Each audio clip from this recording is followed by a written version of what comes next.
Good morning.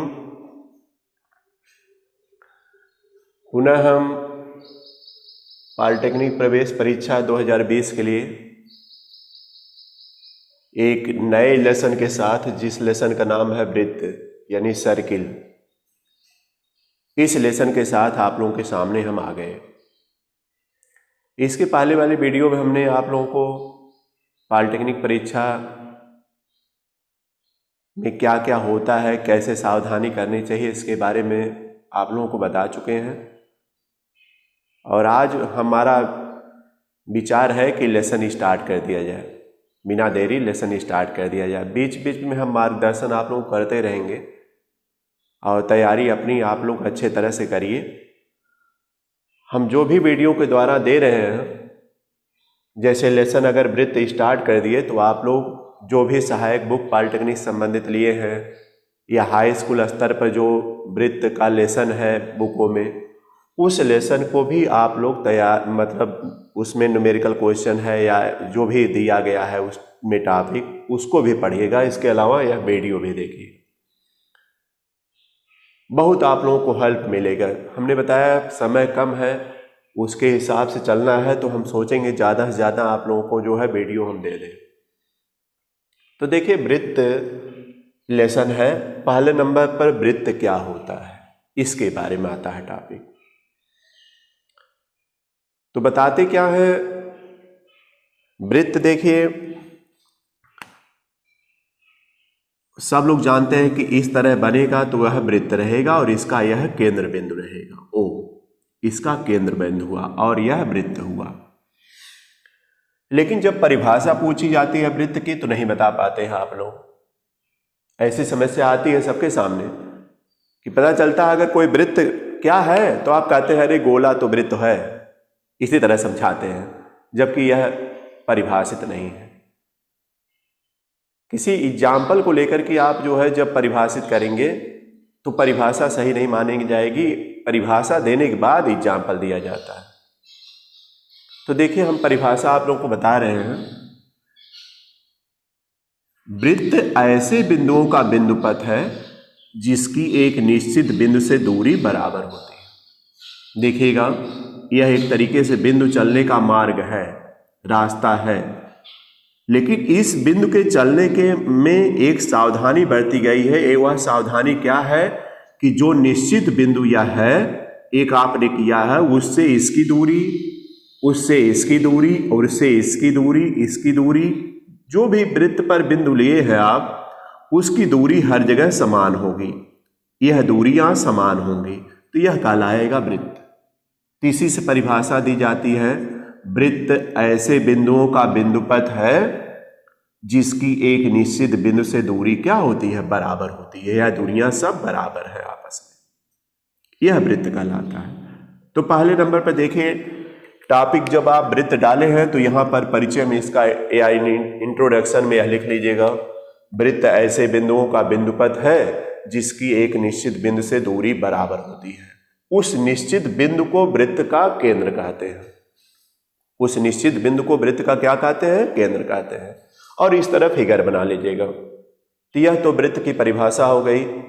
और दैनिक जीवन में देखें, वृत्त के संबंधित तमाम उदाहरण मिलते हैं। रिंग है, वह भी वृत्त है। चूड़ी है, वह भी वृत्त के अंतर्गत आएगी। तो यह सब उदाहरण रहेंगे जो कि वृत्त के अंतर्गत आते हैं। तो इसको भी एग्जाम्पल में लिखेगा, जैसे रिंग है, चूड़ी है, आदि वृत्त है, आदि वृत्त है। अब देखिए, इसके पहले आप लोग पिछले क्लासों में ही पढ़े हैं, हमको केवल परिचय दे देना है, जल्दी से चल देना है। वृत्त का क्षेत्रफल होता है, वृत्त का क्षेत्रफल होता है। इसको पहले नोट कर लीजिएगा, क्षेत्रफल, अगर नहीं ध्यान है तो। यह क्षेत्रफल होता है पाई आर स्क्वायर। आर जो है त्रिज्या है, वृत्त का क्षेत्रफल यानी अंदर की जगह है, यह मतलब है। और एक होता है वृत्त का परिमाप भी होता है, वृत्त का परिमाप। वृत्त के परिमाप में आप लिख सकते हैं व्यास गुणे 22/7 या 2 पाई आर लिख सकते हैं, या इस तरह लिखिए, बल्कि पाई इंटू 2r। 2r का मतलब व्यास है, तो इसी को लिखते हैं क्या, 2 पाई आर लिख देते हैं। यानी 22/7 गुणे व्यास लिखिए चाहे 2πr लिखिए। देखिए आप लोगों के सामने आ रहा 30। ये जानकारी सबको रहनी चाहिए, बेसिकली जानकारी है। फिर हम आगे बढ़ेंगे, थियरम पर जाएंगे इसके, लेकिन यह पहले नोट कर लीजिएगा आप लोग, यह परिचय में रहेगा इंट्रोडक्शन में। अब क्या क्या होता है वृत्त में, इसके बारे में बता रहे हैं आप लोगों को। मिटा दें इसको। अब देखिएगा फिर स्टेप है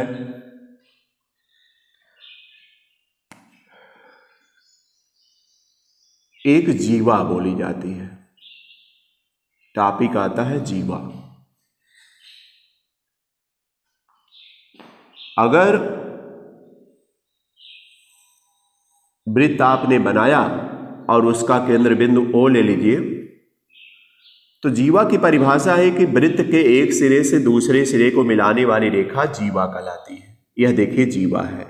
अगर इसका नाम A और B रख दें तो AB जो है वृत्त की जीवा हुई।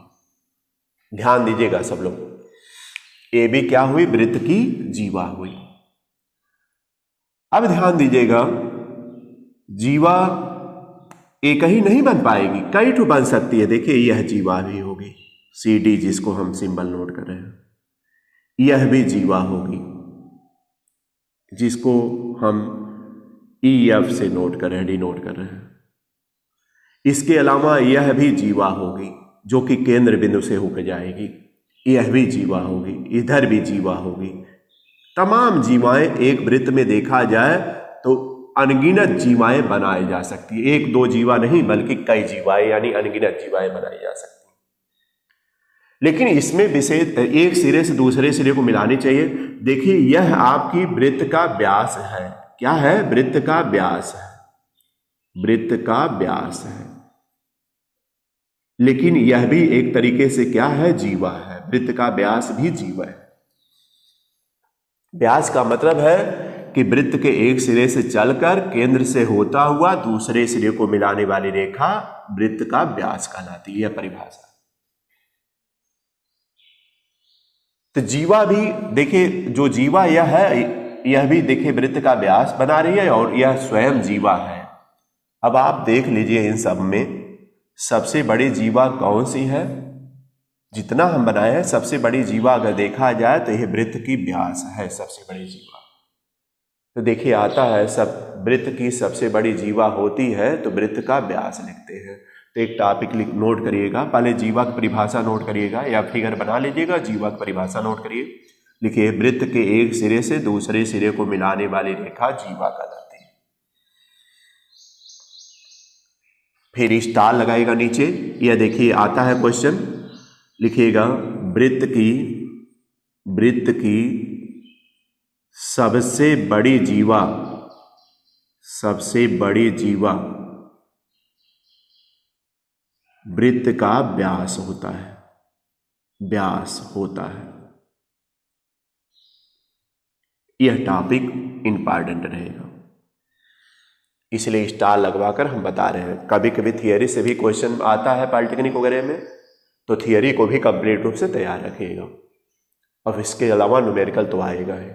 तो आप लोगों को समझ में आ गया होगा जीवा क्या है। वृत्त के एक सिरे से दूसरे सिरे को मिलाने वाली रेखा जीवा है, बस यही है। और व्यास की परिभाषा है एक सिरे से चलकर केंद्र से होते हुए दूसरे सिरे को मिलाने वाली रेखा वृत्त का व्यास कहलाती है। यह परिभाषा लिख लेते हैं। अगर इसको भी लिखना होगा व्यास की तो यहाँ पे नोट कर सकते हैं। लेकिन हम मेन टॉपिक हमने बताया सब नोट कराने लगेंगे, बहुत समय लग जाएगा। इस वजह से हमको आगे बढ़ने दीजिए आप लोग। तो यह समझ में आ गया होगा। अब देखिए ध्यान दीजिएगा, जीवा की परिभाषा हो गई, वृत्त की सबसे बड़ी जीवा हो गई वृत्त का व्यास। इसके बाद देखिए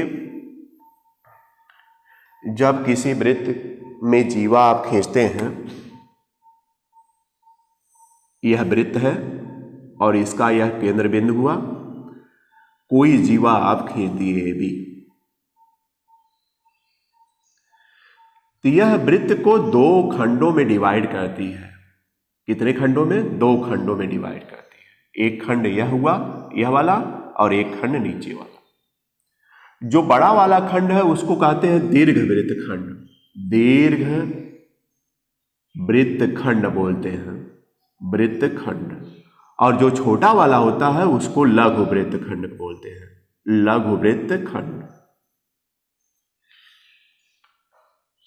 ध्यान दीजिएगा, कोई भी जीवा वृत्त के व्यास को छोड़ करके, वृत्त के व्यास भी जीवा है, अगर व्यास की जीवा बना देंगे आप तो यह वृत्त लघु और दीर्घ नहीं रहेगा, बल्कि दोनों खंड बराबर रहेगा। दो खंड बनेगा लेकिन कोई लघु या दीर्घ नहीं रहेगा, क्योंकि दोनों खंड बराबर हो जाएगा। लेकिन व्यास के अलावा कोई भी जीवा आप इधर या इधर बनाएंगे तो यह जीवा वृत्त को दो भागों में डिवाइड करेगी। एक कहलाएगा, जो बड़ा खंड रहेगा वह क्या कहलाएगा, दीर्घ वृत्त खंड कहलाएगा, और छोटा वाला क्या कहलाएगा, लघु वृत्त खंड कहलाएगा। पहचान करिए सब लोग, लघु वृत्त खंड और क्या, दीर्घ वृत्त खंड। यह भी फिगर बना लीजिएगा, फिगर बनाकर लिख दीजिएगा। कोई भी जीवा वृत्त को दो भागों में डिवाइड करती है, जो बड़ा खंड होता है उसे दीर्घ वृत्त खंड कहते हैं, और जो छोटा खंड होता है उसे लघु वृत्त खंड कहते हैं। यही लिख देना इस टॉपिक में, तो यह भी समझ में आ गया होगा। इसके बाद देखिएगा, मिटा रहे इसको। इसके बाद चलते हैं, अगर यह वृत्त आपने बनाया और इसका केंद्र बिंदु यह रहा, तो देखिए एक वृत्त की त्रिज्या भी होती है। त्रिज्या का मतलब है वृत्त के एक सिरे से चलकर केंद्र को मिलाने वाली रेखा, यानी केंद्र तक जाने वाली रेखा, यह त्रिज्या है। और व्यास एक केंद्र से होकर दूसरे सिरे को मिला देगा तो व्यास होगा। तो देखिए त्रिज्या तो यहां से लेकर यहां तक है यह त्रिज्या, और इधर भी यह देखा जाए तो त्रिज्या है। तो व्यास देखा जाए, यानी व्यास अगर निकाला जाए तो व्यास यहां से यहां तक आएगा, तो बताइए r प्लस आर आएगा कि नहीं, तो यह हो जाता है 2r, यानी r बराबर त्रिज्या है, r क्या है, त्रिज्या है, त्रिज्या r बराबर हो जाएगी व्यास और बटा 2 हो जाएगा, व्यास बटा 2, यानी किसी वृत्त की त्रिज्या जो है व्यास की आधी होती है। इस टॉपिक को भी ध्यान रखिएगा। यह टॉपिक तो बहुत इजी है, मिला है, लेकिन ध्यान रखिएगा जो वृत्त की त्रिज्या है वह व्यास की आधी होती है, इस बात को ध्यान रखिएगा। इसीलिए हमने कहा किसी चीज का जब विस्तार करेंगे आप तो उसमें हर एक टॉपिक पर आपको ध्यान रखना पड़ेगा, क्योंकि टॉपिक कहां से घुमा देगा यह कहा नहीं जा सकता है, कोई भी यह बता नहीं पाएगा।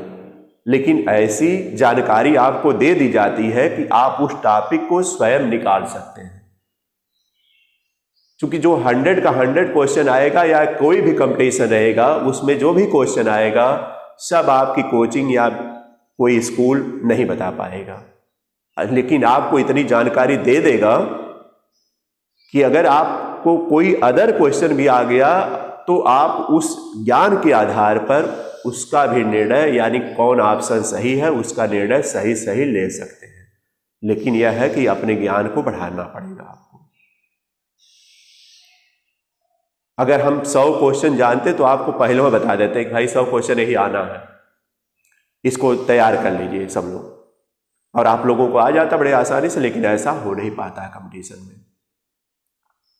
कोई एग्जाम होता है तो वहां पर हिंट कर दिया जाता है, अगर विद्यालय स्तर पर कोई एग्जाम छोटी मोटी परीक्षाएं होती हैं तो हिंट कर दिया जाता है, तो आप पता चलता है कुछ क्वेश्चन मिल जाते हैं ऐसा।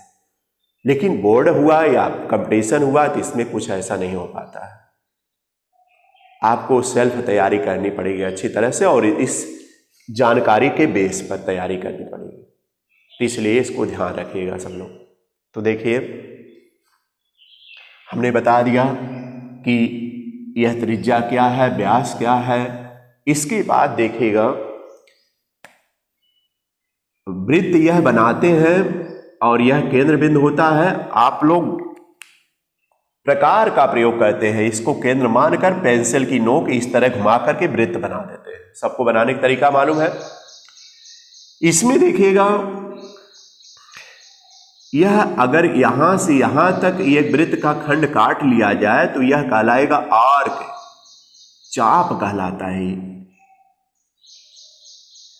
यानी इसका नाम रखना है तो ए बी, और यहां पर भी एक पॉइंट ले लेते हैं, पी रख दीजिए, तो ए पी बी यह चाप हुआ। चाप की लंबाई देखिए यहां से यहां तक हुई। अगर इस चाप को इस तरह आप मिला दीजिए तो यह देखिए जीवा बन जाएगी। यानी देखिए अगर कोई भी चाप ले लीजिए, कहीं भी ले सकते हैं आप, तो देखिए जीवा अपने आप तैयार हो जाएगी। और इस जीवा द्वारा केंद्र पर बना कोण अगर देखा जाए तो यह है, यह केंद्र पर बना कोण है। और इस जीवा द्वारा दीर्घ वृत्तखंड में अगर कोण बनाना है, दीर्घ वृत्तखंड हमने बताया, देखिए यह तो हो गया, दीर्घ वृत्तखंड में कोण बनाना है तो यह देखिए दीर्घ वृत्तखंड में कोण बनाना है, बन गया। और लघु वृत्तखंड में कोण बनाना है तो यहां से इसको मिलाइए, यहां से इसको मिला दीजिएगा, तो यह देखिए लघु वृत्तखंड में इस जीवा द्वारा कोण बन गया। इस जीवा द्वारा दीर्घ वृत्तखंड में यह कोण बना, और इस जीवा द्वारा यह केंद्र पर बना कोण है। बताइए, एक ही जीवा द्वारा दीर्घ वृत्तखंड में भी कोण बन गया, लघु वृत्तखंड में भी कोण बन गया, और केंद्र पर भी कोण बन गया। तो देखिए इस पर थियरम होती है, उसी थियरम पर हम जाना चाह रहे हैं। लेकिन हर एक स्टेप को देखिए, चाप बनाए तो चाप द्वारा जीवा भी बन गई। चाप हमने बताया यह वृत्त की यह लंबाई जो यहां से यहां तक कटी है वही चाप है, APB चाप है। और इस चाप द्वारा AB जीवा निर्मित हो गई। इस जीवा द्वारा दीर्घ वृत्तखंड में बना कोण यह है, लघु वृत्तखंड में बना कोण यह है, केंद्र पर बना कोण यह है। तो आ रहा होगा सबको समझ में, खूब अच्छी तरह समझिए आप लोग। चलिए अब थियरम पर चलते हैं। तो लिखिएगा आप लोग प्रमेय जिसको बोलते हैं हिंदी में, थियरम फर्स्ट लिखिएगा।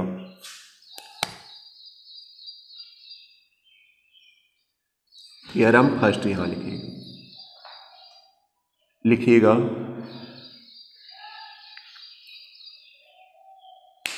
दो बराबर जीवाएं वृत्त के केंद्र से, दो बराबर जीवाएं वृत्त के केंद्र से बराबर दूरी पर होती हैं। दो बराबर जीवाएं वृत्त के केंद्र से बराबर दूरी पर होती हैं। यहां प्रूफ नहीं करना रहेगा, आपको थियरम केवल समझना रहेगा। देखिए, अगर आपने यह वृत्त बना दिया और इसमें यह केंद्र मान लीजिए है, इसमें दो जीवाएं बनाए आपने। एक मान लीजिए AB जीवा है जिसकी लंबाई अगर 5 सेंटीमीटर है 5 सेंटीमीटर ले लीजिए, और एक और जीवा इधर बना दीजिए जिसकी लंबाई भी 5 सेंटीमीटर है, CD नाम है, इसका भी 5 सेंटीमीटर है। तो कहा है केंद्र से इसकी दूरी का मतलब यहां से, ये देखिए केंद्र बिंदु मध्य लीजिएगा, अगर यहां से इसकी दूरी का मतलब लंबवत दूरी ली जाएगी, यहां 90 अंश रहेगा, और यहां से इसकी दूरी लिया जाए तो यह दोनों दूरियां जो है बराबर होंगी। कब बराबर होंगी? जब दोनों जीवाएं बराबर लंबाई की होंगी तभी। अगर असमान लंबाई की रहेंगी तो ध्यान रखिएगा वह जो है तब यह दूरी यानी O बिंदु से CD की दूरी और O बिंदु से AB की दूरी बराबर नहीं होगी। कब? जब दोनों जीवाएं असमान लंबाई की होंगी। लेकिन अगर समान लंबाई है तो इनकी दूरी जो है क्या होगी? बराबर। तो पहली थियरम तो यह नोट कर लीजिएगा, क्या किसी वृत्त में यदि दो जीवाएं बराबर हैं तो उनकी केंद्र से दूरियां बराबर होंगी। इसको नोट करके इसके बाद यह फिगर बना लीजिएगा और इसी तरह रफ पर बनाकर समझिए आप लोग। और देखिएगा जब आप थियरम खूब अच्छे तरह से पढ़ लेंगे, जानकारी हो जाएगी, तो देखिएगा बड़े आसानी से आप लोग जो एक्सरसाइज का क्वेश्चन है, न्यूमेरिकल क्वेश्चन, उसको आप लोग आसानी से सॉल्व कर सकते हैं। लेकिन थियरम सब दिमाग में रहना चाहिए। अगर थियरम दिमाग में रहेगा तो ये ताकने झांकने वाला काम करेंगे आप लोग। क्या कहते हैं, पता चलता है बुक उठाते हैं, नहीं आया थोड़ा देख ले फार्मूला, थोड़ा थियरम देख लें, थियरम देख लिए या एग्जाम्पल देख लिए तो आपका क्वेश्चन पता चलता आ जाता है। तो आप लोग समझ बैठते हैं कि हमको आ गया समझ में, लेकिन हम नहीं समझ पाते क्या समझ में आया। बताइए, इस तरह बुक या फार्मूला तो एग्जाम में दिया नहीं रहेगा, आपके पास रखा रहेगा कि भाई थोड़ा ताक झांक कर लीजिए, नहीं रहेगा ऐसा। और न वही नहीं कर पाएंगे तो क्या सॉल्व कर पाएंगे? कुछ नहीं। तो आदत यह सब लोग हटा दीजिए, जो आदत डाले हैं थोड़ा फार्मूला देख लेंगे, थोड़ा थियरम देख लें, अभी आ जाता है, या बुक उठाते हैं आप लोग, देखते हैं उस बेस पर कौन सा एग्जाम्पल लगा है, देख करके लगा देते हैं और कहते हैं मुझको आ गया। तो आज तब जाता है जब उसको बेस लेकर के आपने लगाया और एकदम समझ में आ गया, फिर दूसरा क्वेश्चन अगर उसके आधार पर आया आप लगा लिए तब समझिए कि आ गया, नहीं तो फिर उसके अलावा आया नहीं। अगर ऐसा आप करते हैं, अब अधिकांश बच्चे देखते हैं ताक झांक करके लगा लेते हैं, 10 क्वेश्चन लगा लिए, 10 क्वेश्चन एग्जाम्पल के बेस पर लगा लिए और कहते हैं मुझको आ गया। कुछ नहीं ऐसा होता, इस बात को ध्यान रखिएगा आप लोग। यह सब आपको मार्गदर्शन करते जाएंगे। अगर आपको कंपटीशन निकालना है कोई तो ऐसा काम मत करिए, इस काम को छोड़ दीजिए। हमेशा दिमाग में थियरम होना चाहिए कि अगर वृत्त में 2 जीवाएं बराबर लंबाई की हैं तो उनकी केंद्र से दूरी बराबर होगी, अगर असमान लंबाई की है तो उनकी केंद्र बिंदु से दूरियां अलग अलग होंगी। आया होगा समझ में सबको। चलिए थियरम 2 डालिए, आप थियरम सेकंड डालिए।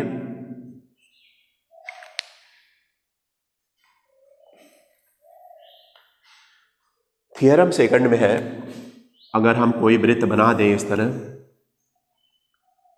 और यहां पर केंद्र बिंदु O है, तो ध्यान रखिएगा अगर एक जीवा यहां पर है, एक जीवा यहां पर है, तो आप देखिए अनुभव के आधार बताइए कि केंद्र से जो दूरी ज्यादा दूरी पर जीवा है वह छोटी है और केंद्र से जो कम दूरी पर जीवा है, यहां से देखिए कम दूरी है, यह जीवा बड़ी है, यानी AB जीवा बड़ी है और जो CD जीवा है चूंकि केंद्र से दूरी पर है तो वह छोटी है। तो यानी कहने का मतलब क्या थियरम बन जाएगी कि केंद्र से जीवा जितने दूरी पर होगी वह उतना ही छोटी होगी। अगर कहा कि केंद्र से एक जीवा 5 सेंटीमीटर की दूरी पर है और एक जीवा 10 सेंटीमीटर की दूरी पर है तो कौन सी जीवा छोटी होगी, तो बताइएगा जो जीवा 10 सेंटीमीटर की दूरी पर है वह छोटी होगी सबसे। इसी तरह जवाब देना होता है। तो देखिए आप लोगों को हम थियरम पर ला दिए हैं और इस टॉपिक को फेयर पर भी नोट करिएगा। अब फेयर पर नोट करते हुए इसी तरह जैसे हम समझा रहे हैं उसी तरह रफ निकाल करके समझते हुए चलिएगा। और हम 2-3 वीडियो 4 वीडियो में इसको पूरे वृत्त को हम समझा देंगे आप लोगों को, कुछ क्वेश्चन भी बताएंगे न्यूमेरिकल, लेकिन अधिकांश क्वेश्चन आप और एक्सरसाइज करिए तो अच्छा रहेगा।